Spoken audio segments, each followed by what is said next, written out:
You know who my next guest is. He is the co-host of the Timbo Sugar Show podcast and, of course, coaches Sean O'Malley, who's going to be fighting for the bantamweight title at UFC 292 next month. It is Tim Welch joining me here on the program. Tim, how are you?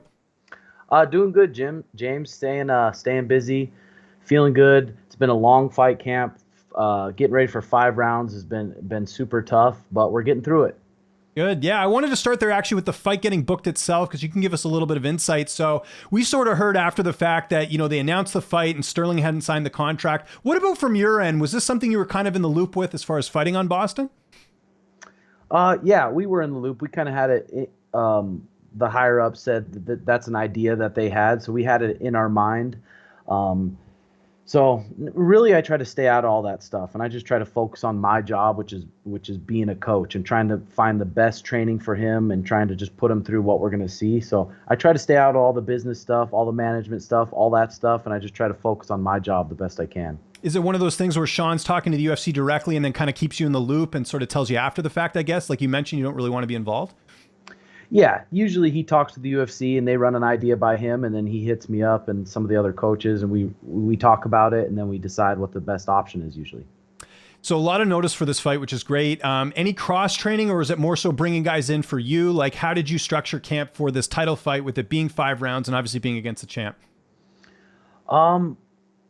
We just started fight camp a lot earlier. Still going to the MMA lab and sparring over there. They got some of the best bantamweights in the world. It's the mecca for bantamweights over there. So they got really good strikers over there. They got really good grapplers over there. So we're using them for a lot of the sparring. And other than that, we're keeping it similar with Brandon Harris, still the grappling with Taquinho, keeping the fight camp similar and just doing what we do. We haven't changed a lot of things because what we're doing is working. And by the sounds of it, not bringing anyone in specifically for Aljo, right? Maybe more so working on what Sean's strengths are in the fight. No, we still have guys that are really good grapplers and really good back takers. And we're working with those guys a lot, and it's tough. He's going to get, regardless of the outcome of this fight, he's going to get a lot of growth from this fight camp, just preparing for 5 rounds mentally, and he's going to grow a lot from this fight camp. Yeah, and without giving out too much away, how have things differed for the 5 rounds? Is it just more conditioning? How do you prepare yourself for that? Yeah, usually we start about 8 weeks out and then really start to ramp it up at 6 weeks. This time we started 10 weeks out just to make sure his heart and his body is in shape to go 25 minutes if need be. Aljo's got a crazy gas tank. He's just a machine. So we just started a little bit earlier. Nothing's really changed a lot. What did you think of Aljo's fight against Henry Cejudo? I know obviously Sean's a different fighter than Henry, but some people felt like maybe that fight should have gone the other way. When you watched it, did you think Aljo did enough to win?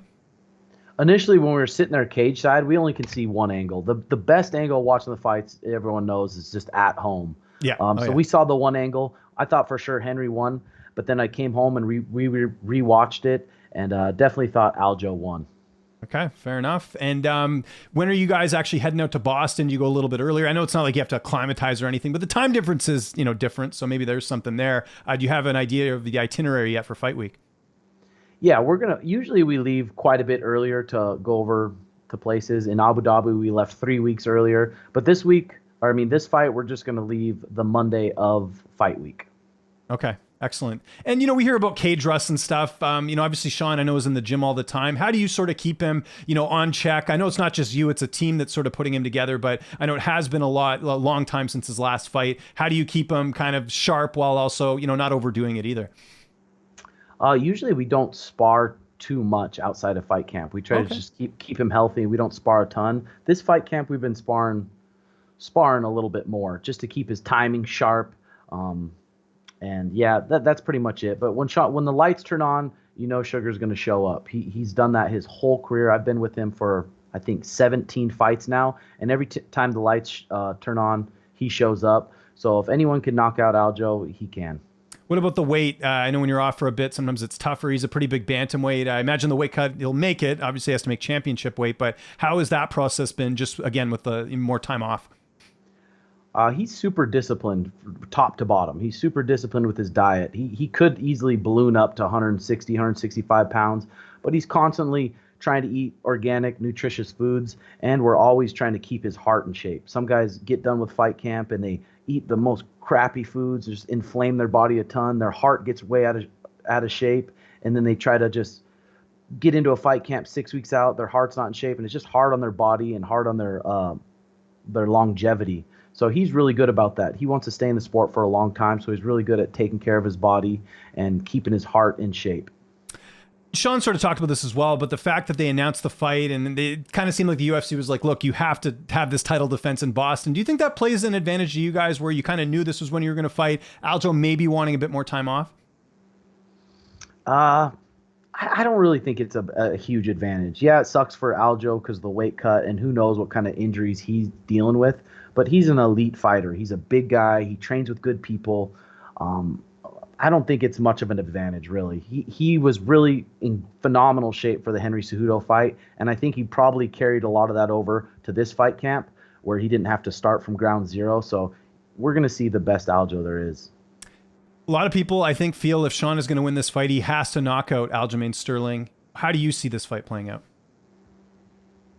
Yeah, I think Aljo thinks he's going to be able to grab a hold of Sugar really easy.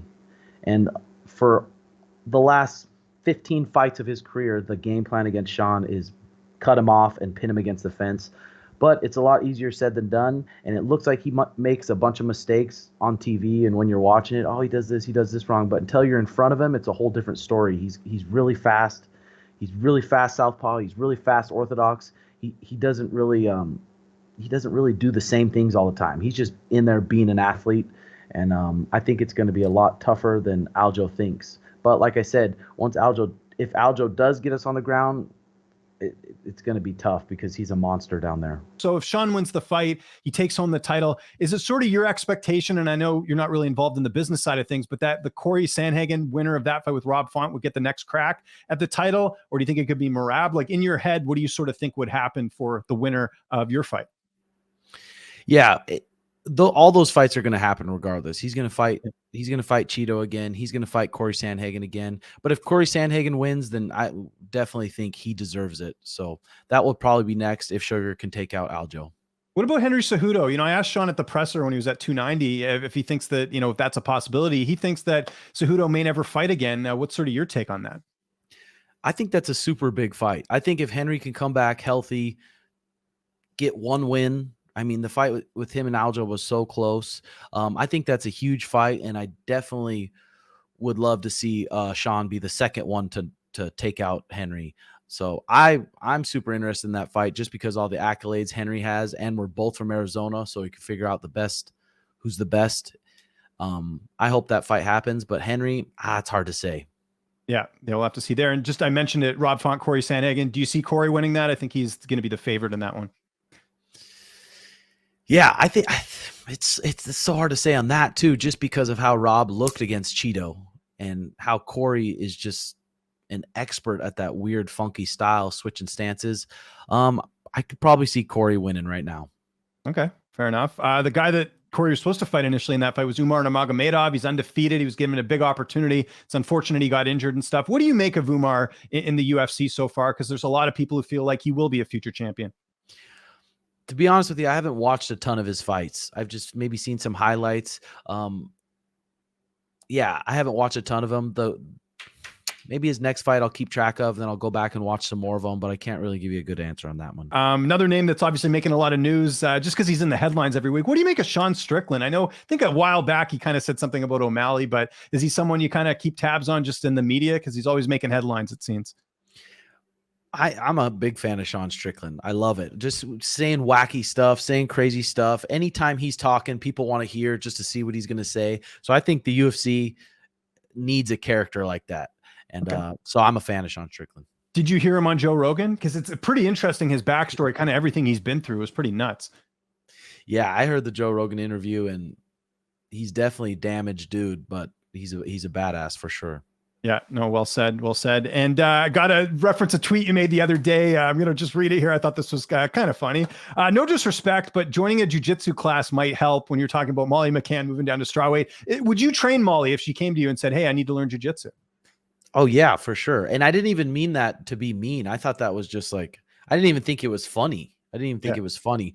But if you look at the fights, it's like, man, that was not a super nice armbar. That was just a mistake by Molly. And then even the Erin Blanchfield, she just got outworked on the ground, just basic jiu-jitsu. So I think that would improve her game big time. I don't think necessarily the weight's going to be a huge thing, but just improving your jiu-jitsu and your grappling would probably make her way more confident to be able to let go of her hands on the feet too. Molly, of course, signed to Barstool. Are you surprised Barstool hasn't made you guys an offer to do some sort of sponsorship? It seems like the perfect demographic for what you and Sean sort of represent. Yeah, I mean, I'm a fan of Barstool and stuff, and I think we've reached out to him before, and they just weren't interested. I don't know if Dave's just not a huge fan of sugar, or I'm not sure what it is. So no worries. We just moved on. I would imagine Portnoy is going to be in Boston for that card. You would think he's a pretty big UFC guy. I don't know if he'll be there or not. So yeah, I'm sure he'll be there for the Boston card.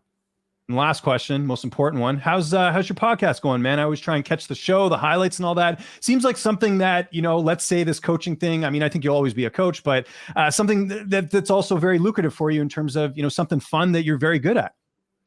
Yeah, I love the podcasting. I love having my own show, booking guests that I'm interested in.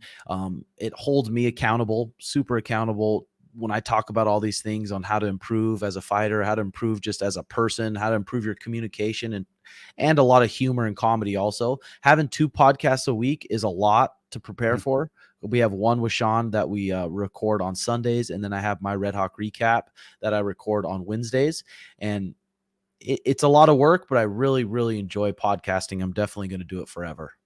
I like that you guys don't just talk about MMA. Like, you'll talk about all types of stuff that's going on in the news. I saw your conversation about the whole Adam 22 thing with his wife. Like, I find that interesting because, like, I think a lot of us follow that type of stuff, and then we kind of want to hear what others' opinions are, not necessarily fighting. Do you like that part of it too? Yeah, I love talking about whatever. I don't know if it helps with subscribers and stuff because you're supposed to stay in your niche or whatever, but we just do it because we enjoy it. It's not our full-time job. Once it is our full-time job, when we're older, we can travel around and do live shows right now. But right now it's just a hobby. The main focus is training right now. And it's probably a bit easier to kind of break things up because I know MMA, it's great, but sometimes it's good to maybe get a little break in between there, right? Do you find that helps? Like, because you guys would probably have that conversation anyways. Why not get a little bit of money for it, right? Yeah, for sure. And it forces us to just sit down with Sean and I, or sit down with me and my buddies, or on the Red Hawk recap, sit down with a person without phones for an hour. Yeah. And just talk, which is pretty rare.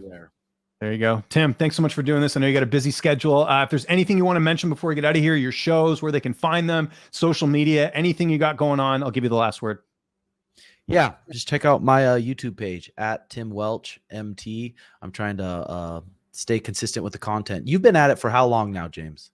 I've been at it for a bit. I'm trying to remember when you and I did interviews like back in the day, and even Sean, I think I interviewed him back when he was in LFA. It's been, I think 2016, 2015 is when I really started doing this, because this was part-time for me, and it's been full-time since 2017. So it's been a fun journey. Dang, that's pretty awesome. And your camera's nice. You have the nice mic.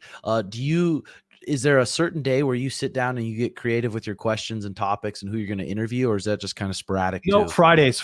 So I don't usually book interviews. Here's my industry secret for everyone watching this. Fridays, I don't schedule any interviews. That's a day where I focus on my channel, because my channel is separate from, the interviews I do, so to speak. And I just like having that day to, kind of think of video ideas and content. And yeah, I'm the same way. Like, that's why I like what you guys do, because you guys put effort into the, production and stuff. And that's, everyone can do content now. We've got phones. We can do whatever we want, but to take it that extra level and, up the mic and all that, I'm always looking at stuff like that. So I'm kind of like a nerd that way. But yeah, to answer your question, Fridays are my day to kind of really think ahead to the next week. That's when I book all my interviews. That's when I sort of think of video ideas. Thumbnails are important on YouTube, as you know, as well. Like that, like I do everything myself. A lot of people think like I have a team. It's just a one-man show over here, and I kind of like it that way. So that's awesome, because I mean we have a pretty good team around us that knows how to edit and stuff. So you edit all your own stuff. You do the thumbnails for all your stuff, all the titles yourself. Yep, everything. Yeah, and that's a lot of work. That's pretty awesome. Yeah, you ever want to talk YouTube stuff, never hesitate to reach out, because I'm always happy to talk all that stuff. So yeah, maybe I could have you on my podcast sometime. Dude, I would love that. Anytime you want me on, I will make myself available. So I appreciate it. But sweet. Thanks, yeah, James. anything else you want to say before we get out of here? I'll give you the last word, like I said. Oh, that's it, James. Thanks a ton.